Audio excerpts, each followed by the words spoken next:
Hello student, स्वागत है आप सभी का उत्तर प्रदेश पॉलिटेक्निक के एक नई वीडियो में। और इस वीडियो में हम कम्युनिकेशन स्किल्स फर्स्ट का जो आपका बोर्ड पेपर है 2024 का, इसका सॉल्यूशन देखेंगे और आपने कितने नंबर तक किया है अपने बोर्ड के एग्जाम में, उसको आप कमेंट करके ज़रूर बताएंगे। तो चलिए वीडियो को स्टार्ट करते हैं। वीडियो को स्टार्ट करने से पहले मैं आपको बता दूं कि चैनल को आप सब्सक्राइब जरूर कर लेंगे, बेल आइकन को प्रेस जरूर कर लेंगे हर एक प्रकार की जानकारी के लिए, चाहे वो बीटीपी के अपडेट्स हो, चाहे बीटीपी के इंपॉर्टेंट क्वेश्चन हो आपके एग्जाम में जो आने वाले, जब भी आपका एग्जाम होता है तो सारे इंपॉर्टेंट क्वेश्चन आपको यहाँ से बताए जाएंगे। ठीक है, जैसे कि सबसे पहले आपका क्वेश्चन यहाँ पे दिख रहा होगा। सबसे पहला क्वेश्चन पूछा गया है, how language barriers occur and how can we overcome these barriers. यानी कि क्वेश्चन के कहने का मतलब क्या है, जैसे कि मैंने आपको बताया था जो कम्युनिकेशन वाला पार्ट होता है आपका, ठीक है, ये सेक्शन काफ़ी आसान होता है। ठीक है, और आपसे एग्जाम में पूछा ही पूछा जाता है। और जैसे कि मैंने आपको जो इंपॉर्टेंट क्वेश्चंस बताए थे उसमें ये सारी चीज़ें बताई थी कि कम्युनिकेशन के टाइप्स, ठीक है, प्रोसेस ऑफ कम्युनिकेशन, इसके बाद से आपका बैरियर हो गया, ये सारी चीज़ें, या फिर कहिए कि जो भी आपकी कम्युनिकेशन हो गए टाइप्स के, उसके एडवांटेज और डिसएडवांटेज पूछेंगे ही पूछेंगे, और वही सारी चीज़ें, इसमें कुछ अलग से नहीं पूछी गई है। ठीक है, तो पहला क्वेश्चन के कहने का मतलब क्या है, how language barriers occurs and how can we overcome these barriers. यानी कि भाषा संबंधी बाधाएं कैसे उत्पन्न होती हैं और हम इन बाधाओं को कैसे दूर कर सकते हैं। ठीक है, भाषा संबंध, देखिए मैंने आपको केवल बैरियर के बारे में बताया था। अब लैंग्वेज बैरियर यहाँ पे क्या आता है, मैंने आपको एग्जांपल एक दिया था कि आप संचार कर रहे हैं, मान लीजिए कि दो लोग हैं, ठीक है, वो बात कर रहे हैं फ़ोन पे, इसको आती है हिंदी और इसे आती है मराठी। ठीक है, अब इसका कम्युनिकेशन कैसे पॉसिबल हो पाएगा, पॉसिबल नहीं हो पाएगा। तो इसी को कहते हैं लैंग्वेज बैरियर। बैरियर मतलब होता क्या है, बैरियर मतलब होता है कम्युनिकेशन के बीच में बाधा या फिर रुकावट क्रिएट होना, रुकावट उत्पन्न होना। अब मान लीजिए कि आप लैंग्वेज के चलते आपका संचार हो नहीं पाएगा, आप बातचीत नहीं कर पाएंगे, या फिर मान लीजिए कोई आपका सिस्टम खराब है। ठीक है, मान लीजिए कि आपके मोबाइल फ़ोन में स्पीकर खराब है, आपकी आवाज़ जा नहीं रही है या फिर उधर से आवाज़ आ नहीं रही है, तो इस केस में भी आपका सिस्टम बैरियर हो जाएगा, यानी कि सिस्टम के चलते आपका संचार कंप्लीट नहीं हो पा रहा है, लैंग्वेज बैरियर हो गया। तो चूंकि यहाँ आपसे जो पूछा है लैंग्वेज बैरियर के बारे में पूछा है, और इससे आप इन बाधाओं को कैसे दूर कर सकते हैं, तो ये सेम हूबहू क्वेश्चन मैंने आपको कराया था। और जो इतने भी आपके ये कम्युनिकेशन पार्ट वाले से क्वेश्चन आए थे, सभी क्वेश्चन आसान थे, काफ़ी इंपॉर्टेंट क्वेश्चन थे और काफ़ी आसान भी क्वेश्चन थे। तो चलिए हम बैरियर को कैसे दूर करते हैं। बैरियर क्या होता है, ये लगभग सभी स्टूडेंट्स को मालूम होगा। आपका जो कम्युनिकेशन होता है उसके बीच में जो बाधा क्रिएट होती है, जो समस्याएं उत्पन्न होती है, कम्युनिकेशन उससे कंप्लीट नहीं हो पाता है, उसी को हम बैरियर कहते हैं। ठीक है, अब यहाँ पे जो मैंने आपको पीडीएफ प्रोवाइड किया था, इसमें सारी चीज़ें आपकी अवेलेबल थी, जितने भी चीज़ें लगभग आपका कम्युनिकेशन वाले पार्ट से दिया है वो सारी चीज़ें अवेलेबल थी। ठीक है, ये आपका बैरियर के बारे में हो गया, बैरियर क्या होता है, ठीक है, और किस तरीके से होता है, किन किन चीज़ों से होता है, जैसे कि inability to listen to other, यानी कि दूसरों को हम सही से सुन नहीं पाएँ, या फिर कल्चरल डिफरेंस एंड लैंग्वेज के चलते होता है, by some fault in system के द्वारा आपका बैरियर में समस्या हो सकती है, यानी कि आपके कम्युनिकेशन में समस्या हो सकती है, बैरियर क्रिएट हो सकता है, बाई सम इन्वायरमेंटल इशू के चलते हो सकता है। अब बैरियर को दूर कैसे किया जाता है, तो ये देखिए सेम क्वेश्चन मैंने आपको कराया था कि किसी संगठन को अपनी बाधाओं को दूर करने के लिए निम्नलिखित प्रयास करना चाहिए, यानी कि कम्युनिकेशन में अगर कोई बाधा आ रही है, उस रुकावट आ रही है, तो उन बैरियर्स को कैसे कैसे दूर किया जा सकता है। तो ये संगठन का मतलब यहाँ पे संगठन हो गया, कोई डिपार्टमेंट हो गया, कोई इंस्टीट्यूट हो गया, या फिर कुछ भी हो गया, अगर उनको बैरियर से हटाना है। आप चूंकि यहाँ से आपसे जो एग्जाम में पूछा था वो लैंग्वेज बैरियर के बारे में पूछा था, तो लैंग्वेज बैरियर में भी यही सारी चीज़ें आ जाएंगी। ठीक है, यूजिंग प्रॉपर लैंग्वेज, अगर आप सही तरीके का लैंग्वेज चूज करते हैं, जैसे कि मैंने आपको बताया कि अगर एक आदमी मान लीजिए कि मराठी बोलता है, एक हिंदी या फिर इंग्लिश बोलता है, तो कम्युनिकेशन कंप्लीट नहीं हो पाएगा, सही से हो नहीं पाएगा। तो यूजिंग प्रॉपर लैंग्वेज, जहाँ पे आप हैं, जैसे हैं, जहाँ वहाँ पे जो लैंग्वेज चलता है सेम वही लैंग्वेज आपको आना चाहिए। फीडबैक आसानी से, मतलब फीडबैक आपको देते रहना है, कुछ भी सारी चीज़ें आपसे पूछी जा रही है, या फिर मान लीजिए कि कोई इंस्टीट्यूट हो गया, चाहे कोई डिपार्टमेंट हो गया, तो जो भी चीज़ें पूछी जाएंगी उसका फीडबैक अगर अच्छे तरीके से आएगा तो इस पर भी करिए कि कम्युनिकेशन में बैरियर क्रिएट नहीं होगा, इससे बैरियर दूर होगा, जल्दी जल्दी फीडबैक आएगा तो, और सही तरीके से फीडबैक आएगा तो। फिर से कर्मचारी का सम्मेलन जरूरी है, क्रिएट एक कम्युनिकेशन प्लान, एक संचार योजना बनाना बहुत जरूरी है कि हाँ ऐसे संचार होगा यहाँ पे। गुड लीडरशिप, बेहतर नेतृत्व जरूरी है। रिड्यूसिंग अननेसेसरी इन्फॉर्मेशन, यानी कि अननेसेसरी इन्फॉर्मेशन, जो बातें हैं, जो चीज़ें हैं, उसको नहीं करना, उसको कम करना है। ऑर्गेनाइजेशनल स्ट्रक्चर, यानी कि संगठनात्मक संरचना जरूरी है। इंप्रूविंग इंटरपर्सनल रिलेशंस, यानी कि पारस्परिक संबंधों में सुधार, ये सारी चीज़ें जरूरी है, और इसके चलते आपका जो बैरियर होगा वो धीरे धीरे समाप्त होगा, या फिर कहिए कि कम होगा। ठीक है, तो बैरियर को खत्म करने के लिए ये सारी चीज़ें आवश्यक है। यही आपसे क्वेश्चन से जैसे का तैसे ऐसे पूछ दिया था, बैरियर और उसके बारे में लैंग्वेज बैरियर, तो वही मतलब आपको मान लीजिए एक तरीके से बैरियर आप बात कर रहे हैं। ठीक है, सिस्टम एरर हो सकता है, ठीक है, आपको भाषा हो सकता है, दूसरे व्यक्ति को दूसरी भाषा आती हो, आपको दूसरी भाषा आती हो। फिर दूसरा क्वेश्चन पूछा है supposing that you are communicating with a dumb and deaf person, यानी कि गूंगे और बहरे व्यक्ति के साथ आप कम्युनिकेट कर रहे हैं, यानी कि बातचीत कर रहे हैं। Then how would you communicate and which part of non verbal communication would you use, यानी कि कहने का सीधा मतलब क्या है इस क्वेश्चन का, बड़ा ही आसान क्वेश्चन और बड़ा ही इजी सा क्वेश्चन है, ठीक है। कि सपोजिंग दैट, यानी कि मान लीजिए कि आप एक गूंगे और बहरे व्यक्ति के साथ संवाद कर रहे हैं, यानी कि बातचीत कर रहे हैं, कम्युनिकेट कर रहे हैं। देन तब तो आप कैसे संवाद करेंगे, किस तरीके से आप उससे कम्युनिकेट करेंगे।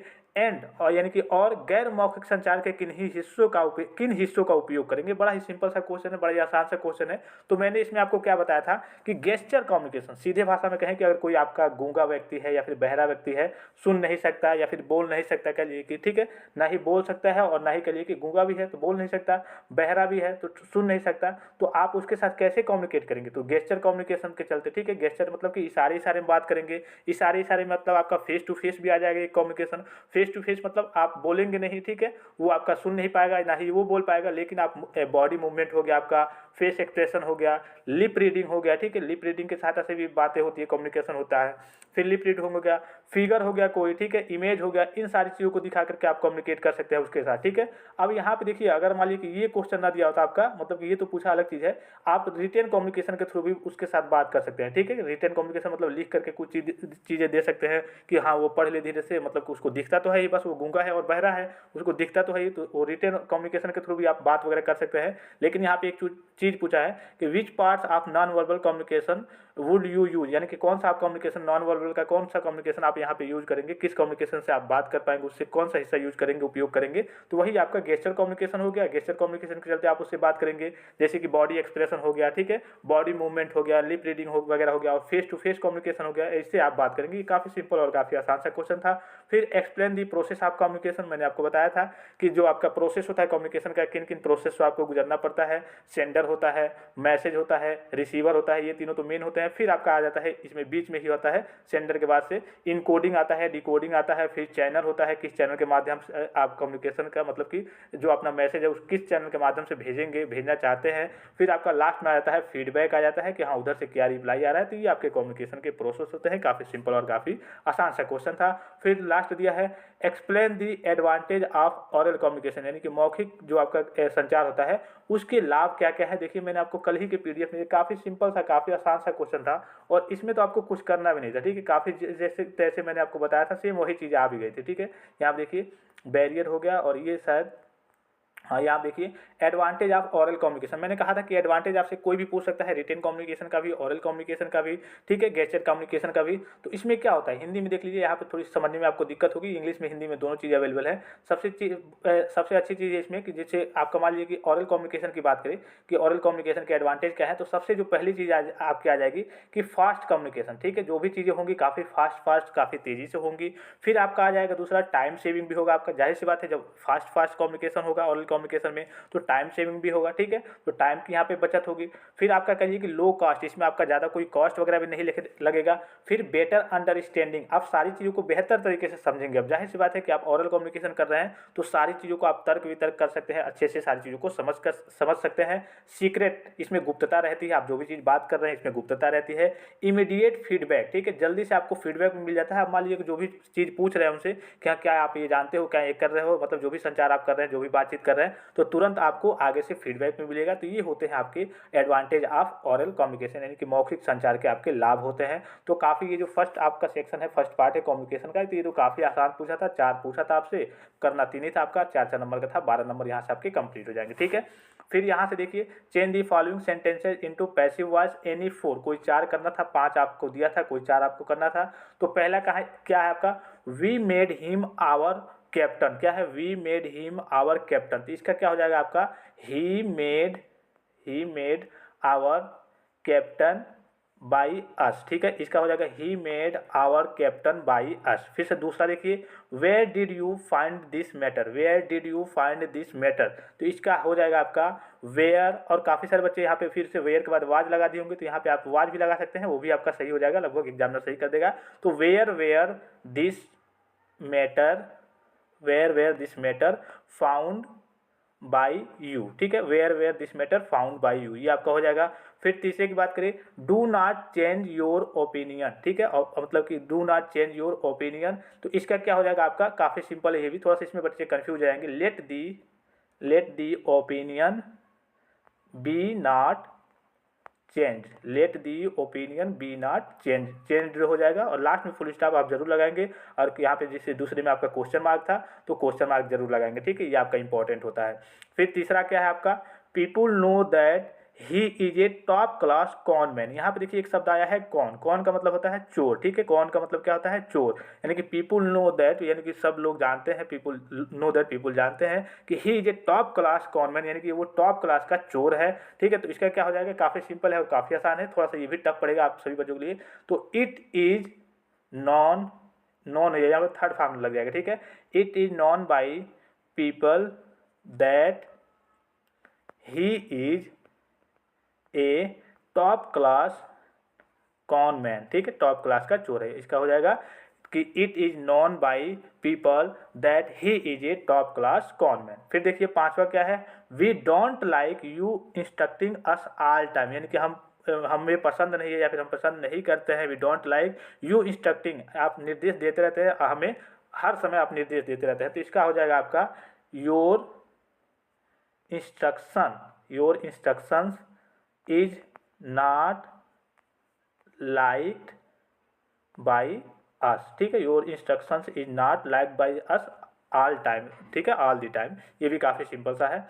फिर देखिए दूसरा इसमें बी पार्ट दिया है, change the following sentences into indirect speech, 4 दिया है और आपको चारों करना है। तो पहला क्या है, I said to my friend did you see this film, यानी कि I said to my friend, मैंने अपने फ्रेंड से कहा क्या तुमने यह मूवी देख ली या फिर देखी।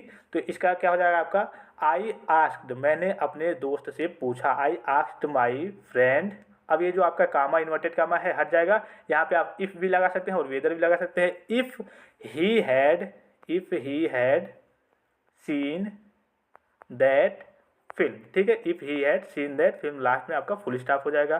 फिर दूसरा क्या दिया हुआ आपका, कि my father said to me can you solve this question, तो इसमें भी आपका हो जाएगा कि माई फादर आस्क्ड, यहाँ पे आप कई बच्चे लगाए होंगे my father told me that, तो वो भी थोड़ा बहुत सही हो जाएगा, लेकिन यहाँ पे आस्क्ड यानी कि आपके पिता ने पूछा, ठीक है, एक तरीके से कि क्या तुम इस क्वेश्चन को सॉल्व कर सकते हो, ठीक है। तो यहाँ पे हो जाएगा माई फादर आस्क्ड मी, ठीक है, my father asked me if I could, can का कुड, सॉल्व्ड, यहाँ पे थर्ड फॉर्म रहेगा सॉल्व्ड, ठीक है, या SOLVED, सॉल्व दैट, दिस का दैट हो जाएगा और प्रॉब्लम, ठीक है, ये भी काफ़ी सिंपल और काफ़ी आसान सा है, लास्ट में आपका फुल स्टॉप रहेगा। फिर नेक्स्ट क्या है आपका, कि I said to my child don't play with fire, यानी कि I said to my child, मैंने अपने बच्चे से कहा डोंट प्ले विथ फायर, यानी कि आग के साथ मत खेलो, यानी कि एडवाइज किया ना, तो यहाँ पे हो जाएगा आई एडवाइज्ड, ठीक है, I advised my child not to play, ठीक है, not to play with fire, I advised my child not to play with fire. फिर चौथा और लास्ट है आपका, my uncle said to me I have been teaching English for 10 years, तो इसका क्या हो जाएगा, my uncle told me that, my uncle told me that he had been teaching English for 10 years, ठीक है, क्या हो जाएगा, my uncle told me that he had been teaching English for 10 years. काफ़ी सिंपल सा पूछा था, एक दो थोड़ा सा टफ था। फिर यहाँ पे दिया हुआ है आपका सी वाले में कि right two examples of collective noun and abstract noun, काफ़ी सिंपल है, काफ़ी आसान है। देखिए क्या होता है आपका, मैंने आपसे कहा भी था कि ये आपसे नाउन हो गया, फिर कभी प्रोनाउन तो नहीं देता है, एडजेक्टिव वर्ब और एडवर्ब और प्रीपोजिशन होता है, इन सारे के डिफिनेशन पूछता है या फिर आपसे एग्जाम्पल पूछता है, तो केवल एग्जाम्पल पूछा था आपसे कलेक्टिव नाउन का और एब्स्ट्रैक्ट नाउन का, ठीक है। तो अगर कलेक्टिव नाउन की बात करें तो होता है समूहवाचक संज्ञा, यानी कि जो समूह में चीज़ होते हैं, जैसे कि गैंग ऑफ रॉबर्स हो गया, ठीक है, गैंग ऑफ रॉबर्स, फिर से बंच ऑफ की हो गया, चाबियों का गुच्छा हो गया, ये सारी चीज़ें आपके ग्रुप्स में होती हैं। तो इसमें तो आप जैसे भी चाहें वैसे लिख सकते हैं, there are many stars in the sky, या फिर कह सकते हैं कलेक्टिव नाउन में आप एग्जांपल में लिख सकते हैं there are many students in the class. बहुत सारे एग्जांपल हैं, जो भी आप जैसे भी चाहें वैसे बना कर लिख सकते हैं। फिर अगर एब्स्ट्रैक्ट नाउन की बात करें, यानी कि इसका क्या मतलब होता है, भाववाचक संज्ञा, ठीक है, जो भी आपके भाव आपके मन में उसे आप टच नहीं कर सकते हैं, केवल फील कर सकते हैं एक तरीके से। भाववाचक संज्ञा, जो आप कभी कभी सैड हो जाते हैं, जॉय करने लगते हैं, एलर्ट हो जाते हैं, ये सारी चीज़ें। तो इसमें आप लिख सकते हैं कि they laughed at my idea, ठीक है, या फिर ऐसे लिख सकते हैं I said alas my house has ruined, या फिर I said worry my house has ruined, ठीक है। ये इसमें बहुत सारे आप चूँकि ये जो नहीं है जो मैं आपको बता रहा हूँ, इसमें तो आप अपने स्तर से जो भी चाहें, जो भी एग्जाम्पल चाहें आपने पढ़ा होगा तो आसानी से लिख सकते हैं, काफ़ी सिंपल है। यानी कि इसमें क्या होता है, आपका कलेक्टिव नाउन में समूहवाचक संज्ञा, जो भी सारी चीज़ आपकी गैंग कह लीजिए कि समूह में होती है, उसमें उसके थ्रू आपको, और चूंकि ये नाउन था तो आपको नाउन के रूप में आपको समूहवाचक संज्ञा था, ठीक है, तो उस हिसाब से आपको एग्जाम्पल देना था। और दूसरा था एब्स्ट्रैक्ट नाउन यानी कि भाववाचक संज्ञा, उस हिसाब से आपको एग्जाम्पल देना था, उस हिसाब से आपको नाउन के हिसाब से आपको एग्जाम्पल देना था, ठीक है। फिर यहाँ पे देखिए ये आपका हो गया पार्ट। फिर नेक्स्ट पार्ट क्या है आपका कि पंक्चुएट दी फॉलोइंग सेंटेंस, ठीक है। इसमें भी कुछ बच्चे गलत थोड़ा बहुत कर दिए हैं, हालांकि ये काफ़ी सिंपल था और काफ़ी आसान सा आया था आपका, इसमें तो कुछ करना ही नहीं था, ठीक है। तो यहाँ पे दी फूड आइटम सर्व्ड, यहाँ पे क्या कहा गया कि पार्टी में परोसे जाने वाले खाद्य पदार्थ, यानी कि दी food item served at the party, यानी कि पार्टी में परोसे जाने वाले खाद्य पदार्थ। और यहाँ पे देखिए इसमें रहेगा क्या, दी food item served at the party, ठीक है। यहाँ तक आपका सेम रहेगा और यहाँ से आपका क्या हो जाएगा, एक आपका यहाँ पे कॉलन लग जाएगा, ठीक है, जो दो बिंदु होती है कॉलन लग जाएगा। और यहाँ पे देखिए जो भी आपके नाम होते हैं एक तरीके से यहाँ पे ये सारे आपके जो फर्स्ट लेटर रहेंगे इसके आपके कैपिटल लेटर हो जाएंगे, जैसे समोसा हो गया, ठीक है, तो समोसा को एस कैपिटल हो जाएगा। पूरी हो गया, ठीक है, पनीर टिक्का हो गया, ये भी आपका कैपिटल हो जाएगा। गुलाब जामुन हो गया, ठीक है, फिर उसके बाद से रबड़ी हो गया और चिल्ला हो गया, रबड़ी चिल्ला करके है। और यहाँ पे सबके सामने चूंकि एक एक ये करिए कि आपके एक एक वस्तु है, एक तरीके से एक एक मिठाइयाँ हैं, जो भी चीज़ हो, तो इसमें आपका कामा लगते रहेगा, ठीक है। तो इसमें आपको कुछ नहीं करना था, दी food item served at the party, यहाँ पे आपका कॉलन लग जाएगा पार्टी के बाद से, और उसके बाद से ये समोसा, फिर पूरी, फिर पनीर टिक्का शायद एक ही है, ठीक है, पनीर टिक्का, उसके पनीर टिक्का के बाद कामा रहेगा, फिर गुलाब जामुन आपका एक ही है, गुलाब जामुन के बाद कामा रहेगा, फिर रबड़ी और चिल्ला, जो भी आपका होगा, लास्ट में फुल स्टॉप दिया ही है। अगर कुछ इंटरगेटिव टाइप का होता है यानी कि प्रश्नवाचक टाइप का होता है तो वहाँ पे आपका ऐसे प्रश्नवाचक का चिन्ह रहता है। और पिछली बार थोड़ा सा टफ दिया था आपका, कहिए कि डबल इंटरगेटिव, डबल कामा में डबल, या फिर कहिए कि कभी कभी सेमी कॉलन दे देता है उस टाइप का, लेकिन उसमें कुछ नहीं दिया था, बड़ा ही नॉर्मल आपसे दिया था आपके एग्जाम में। फिर नेक्स्ट क्वेश्चन है आपका, right the correct forms of the verbs in the following sentences. तो इसमें देख लीजिए जल्दी जल्दी, थोड़ा सा वीडियो लंबा होता जा रहा है। तो यहाँ पे सबसे पहला क्या है, आई और dash dash dash in this house for 5 years. तो इसमें क्या हो जाएगा, इसमें आपका दो तरीके से, एक तो आपका हैव लिव्ड हो जाएगा, ठीक है, अगर आपने हैव लिव्ड भी लिख दिया हुआ तो वो भी सही है, या फिर इसके अलावा आई हैव बीन लिविंग, ठीक है, I have been living in this house for 5 year, ठीक है, ये पहला हो गया। दूसरे की बात करें तो it is a nuisance if the telephone rings when you और dot dot dot watch an interesting programme. तो इसमें आपका क्या हो जाएगा, आर वाचिंग, ठीक है, क्या हो जाएगा, आर वाचिंग। फिर तीसरा क्या है, सी और यहाँ पे dot dot dot abroad every year, ठीक है, मतलब कि प्रदेश में एवरी ईयर, तो सी गोज आपका हो जाएगा, ठीक है, गोज हो जाएगा, सी गोज, और मतलब कि वह जाती है एब्रोड, मतलब प्रदेश में एक तरीके से कह सकते हैं, विदेश में कह सकते हैं कि सी गोज एब्रोड, यानी कि विदेश में एवरी ईयर, यानी कि प्रत्येक साल वह विदेश में जाता है या फिर जाती है, यहाँ पे सी है तो जाती है। फिर नेक्स्ट है आपका आवर न्यू टीवी और dot dot dot delivered this afternoon. तो यहाँ पे आपका क्या हो जाएगा, इज हो जाएगा, ठीक है, यहाँ पे काफ़ी सारे बच्चे वाज लगाते होंगे, यहाँ पे आपका इज हो जाएगा, आवर न्यू टीवी इज, यहाँ पे बी दिया है, ठीक है, तो यहाँ पे आपका वाज और वियर तो होगा नहीं, यहाँ पे आपका इज होगा, डिलीवर दिस आफ्टरनून, ठीक है। तो हो गया। अब देखिए नीचे क्वेश्चन देखते हैं, ये आपका read the following passage and answer the question. तो ये तो आपका पैराग्राफ होता है, लगभग सभी बच्चों ने इसमें से कर लिया होगा। ये आपका जो 10th 12th में रहता है वही सारी चीज़ें इसमें भी रहती हैं, ठीक है।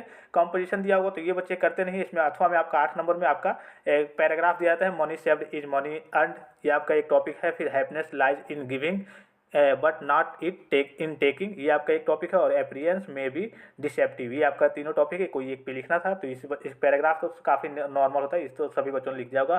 फिर नोटिस की बात करें तो नोटिस तो काफ़ी सिंपल दिया था, जैसे मैंने आपको बताया था सेम एज वैसे ही वैसे आपका क्वेश्चन वगैरह था। इसी में कन्फ्यूजन होता है, अगर ये आपके कहिए कि कुछ नंबर सही है 15-20 नंबर तक, अगर ऊपर आपके सही है 30 नंबर तक 25 नंबर तक, तो आपके लगभग 30 या फिर 35 प्लस आपके 100%, जो CBSE बोर्ड वाले बच्चे होते हैं उनके 35 प्लस आने के ज़्यादा चांसेस रहते हैं, कभी कभी 40 प्लस आते हैं। और जो यूपी बोर्ड के बच्चे होते हैं उनके 25 के आसपास ही नंबर वगैरह आते हैं। इसलिए जो एक नंबर के दो नंबर के या फिर जो अनसीन पैसेज वगैरह होते हैं या फिर जो नोटिस होती है, पैराग्राफ होता है, वो बच्चे सही से यूपी बोर्ड वाले सही से नहीं मैनेज कर पाते हैं। जो थोड़े बहुत रटे रहते हैं वही मैनेज कर पाते हैं, वही लिख पाते हैं। तो आशा करता हूँ कि ये वीडियो आपको काफ़ी ज़्यादा हेल्पफुल लगा होगा, इन्फॉर्मेटिव लगा होगा। इसके पीडीएफ के लिए आप हमारे टेलीग्राम चैनल को ज्वाइन कर सकते हैं और जितनी भी जानकारियाँ रहेंगी, जितने इंपॉर्टेंट क्वेश्चन रहेंगे, उसके लिए आप टेलीग्राम को ज्वाइन कर सकते हैं। फिलहाल इस वीडियो में इतना ही, इजाजत दीजिए। धन्यवाद। Thanks for watching. मिलते हैं नेक्स्ट वीडियो में।